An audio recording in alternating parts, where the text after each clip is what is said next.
আসসালামু আলাইকুম। গুচ্ছ ভর্তি 2024-25 সেশনে আমাদের কিন্তু গণবিজ্ঞপ্তির যে নোটিশ সেটা দেওয়া কিন্তু শুরু হয়ে গেছে। ইতিমধ্যে আমরা ধারাবাহিকভাবে একটা একটা করে বিশ্ববিদ্যালয় দিয়ে দিচ্ছে। তো আমরা সবগুলা বিশ্ববিদ্যালয়ের আসন খালি এবং কোন ইউনিটে কোন বিশ্ববিদ্যালয়ে অংশগ্রহণ করলে সুবিধা হবে সেটা আমরা বিস্তারিত সবকিছু সম্পর্কে জানবো। আজকে আমরা এখন আলোচনা করব রবীন্দ্র বিশ্ববিদ্যালয়ের যে নোটিশ সেটা সম্পর্কে।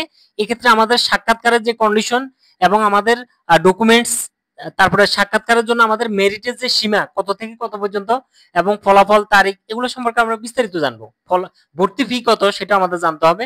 তো প্রথম কথা যেটা সেটা হলো রবীন্দ্র বিশ্ববিদ্যালয় সাক্ষাৎকার হলো আমাদের সাক্ষাৎকার কিন্তু সবগুলো এখন পর্যন্ত যতগুলো বিশ্ববিদ্যালয় নোটিশ দিয়েছে সবগুলোরই কিন্তু সাক্ষাৎকারের ডেট একই রকম, অর্থাৎ 25 এবং 26। তবে ভর্তি পরীক্ষার তারিখ ভিন্ন, কেউ 2 দিন দিচ্ছে, কেউ 1 দিন দিচ্ছে। তো এক্ষেত্রে সাক্ষাৎকারের তারিখ হলো 25 তারিখ এবং 26 তারিখ। অফিস টাইম 25 তারিখ সকাল 10টা থেকে বিকেল 4টা, আর 26 তারিখ অফিস টাইম সকাল 10টা থেকে বিকেল 3টা পর্যন্ত। এর ভিতরে কিন্তু আমাদের অবশ্যই সাক্ষাৎকারে অংশগ্রহণ করতে হবে যদি আমরা এখানে যাই। তো এই ক্ষেত্রে আমাদের কন্ডিশন যেটা, দুটা কন্ডিশন দিছে। এক নম্বর কথা হলো যদি গুচ্ছের কোনো বিশ্ববিদ্যালয়ে ইতিমধ্যে সাবজেক্ট পেয়ে না থাকে তাহলে সেক্ষেত্রে সে অংশগ্রহণ করতে পারবে, 1 নম্বর।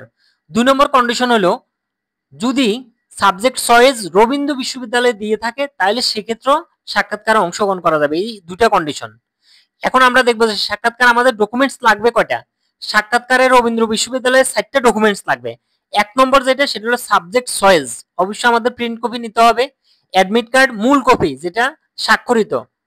3 নম্বর হলো আমাদের ট্রান্সক্রিপ্ট এবং হলো আমাদের রেজিস্ট্রেশন কার্ড।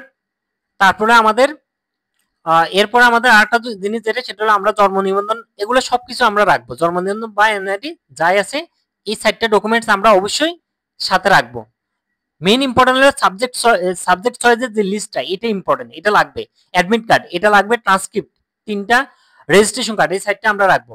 সাক্ষাৎকারের জন্য যে মেরিট সেটা হলো এই ইউনিটের ক্ষেত্রে দেওয়া আছে 12,963 থেকে 14,897 পর্যন্ত। বি ইউনিটের ক্ষেত্রে 4,063 থেকে 47 পর্যন্ত, 4,747।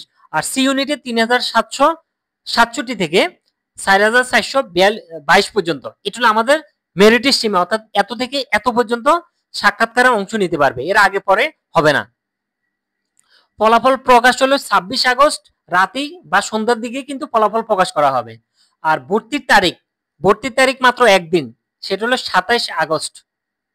27 আগস্ট সকাল 10টা থেকে বিকেল 4টার ভিতরে কিন্তু আমাদের অবশ্যই ভর্তি হইতে হবে।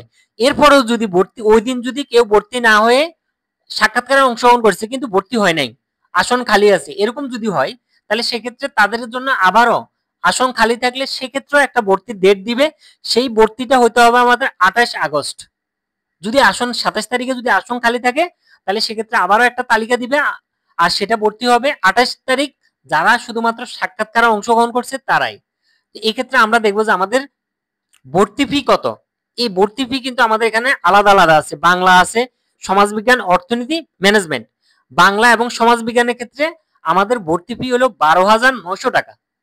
আর অর্থনীতি এবং ম্যানেজমেন্টের ক্ষেত্রে হলো 12,425 টাকা আমাদের ভর্তি ফি লাগবে। ভর্তির দিন অবশ্যই এই টাকা সাথে নিতে হবে।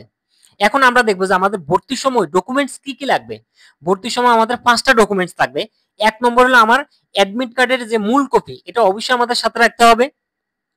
2 নম্বর হলো আমাদের ট্রান্সক্রিপ্ট মূল কপি, সনদপত্র মূল কপি, তারপরে প্রশংসাপত্র মূল কপি, এরপর আমাদের ছবি। এই 5টা জিনিস আমরা অবশ্যই সাথে রাখবো। এবার দেখবো যে আমাদের রবীন্দ্র বিশ্ববিদ্যালয়ে আসন খালি আছে কয়টা, 23টা আসন খালি আছে। এর মধ্যে ইউনিট ভিত্তিক যেমন বাংলার জন্য বাংলাতে আসন খালি আছে 5টা, সেটা বি এবং সি ইউনিটের জন্য। বি ইউনিটে 3টা, সি ইউনিটে 2টা। সমাজবিজ্ঞানে 16টা আসন খালি আছে, এ ইউনিটে 6টা, বি ইউনিটে 6টা, সি ইউনিটে 4টা। অর্থনীতি আমাদের আসন খালি আছে একটা শুধুমাত্র বি ইউনিটে। ম্যানেজমেন্টে আসন খালি আছে একটা এ ইউনিটে। তার মানে আমাদের এ ইউনিটে টোটাল আসন খালি আছে 7টা, বি ইউনিটে 10টা এবং সি ইউনিটে 6টা আসন খালি আছে আমাদের। এই ছিল আমাদের রবীন্দ্র বিশ্ববিদ্যালয়ের সর্বশেষ আপডেট। নেক্সট আপডেট আসলে আমরা সেটা অবশ্যই জানানোর চেষ্টা করবো। সবাই ভালো থাকবেন, ধন্যবাদ, আসসালামু আলাইকুম।